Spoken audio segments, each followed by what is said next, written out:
Hello, Namaste. I'm Santa Prasad. Welcome to my vegetarian cooking show. Today I want to show you a different vegetable with which I have not worked until now for the show anyway. The vegetable is okra. This is how the fresh okra looks. First, you have to buy the fresh green looking okra, and to make sure that it is fresh, you can test by breaking at the tip, and if it breaks up easy, that means it is fresh, tender. And don't buy the too big okra in size though. Medium size is nice and tender. It's very tasty as well. And of course, many of you may not even have cooked okra in a long time. It's the most misunderstood and underrated vegetable, I think. A lot of people, they just imagine okra to be very bland and stewed with a very slimy sauce. But that's not really true. If it is properly cooked, it is absolutely delicious. And maybe I'll help you to make up your mind today, and I'm going to show you a very simple dish. That's the first one, stir-fried. And then next one will be a stuffed okra with spices in yogurt sauce. Now, let's start with the first recipe. What I'm going to do here is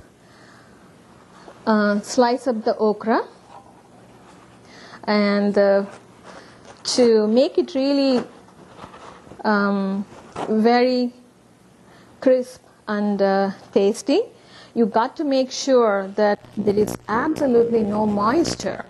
If there is moisture on the skin of the okra, the dish becomes very slimy. So that's the main reason I think many people feel that no matter how okra is cooked, it's slimy. It's not true. If you keep them really well dried, it's really very crispy and very tasty and not slimy at all.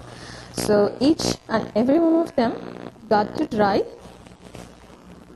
and I'm going to show you just a few how to do it.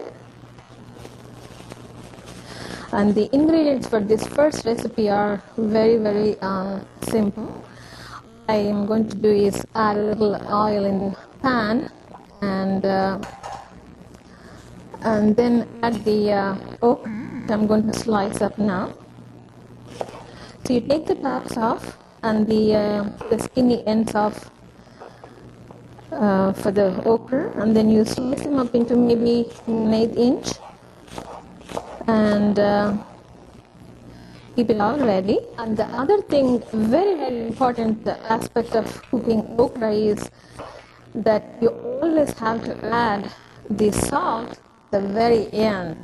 If you add the salt before the okra is cooked, it becomes very soggy, and the salt makes the okra to sweat, and it will not be dry and crispy. And what happens is when the oil is heated up, you add the okra.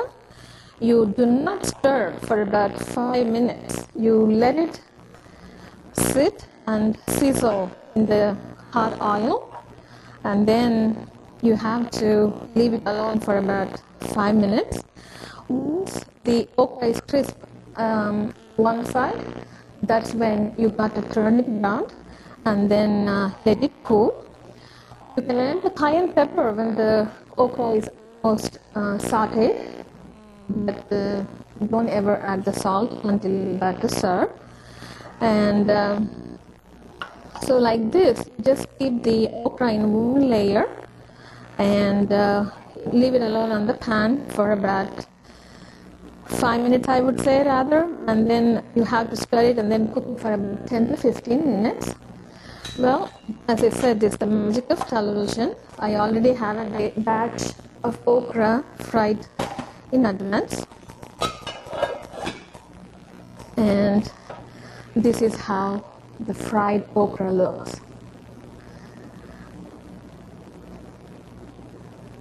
And at this point, I'm going to add the cayenne pepper.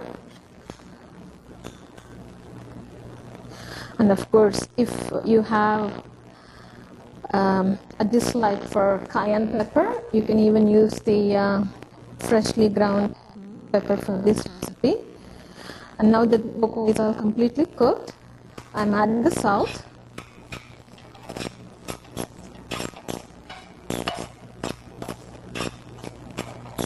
And this stir-fried okra is ready to be served. And another thing about this particular dish is you can prepare it in advance and then you reheat just before you serve. Thank you. Namaste. I'm Vasanta Prasad.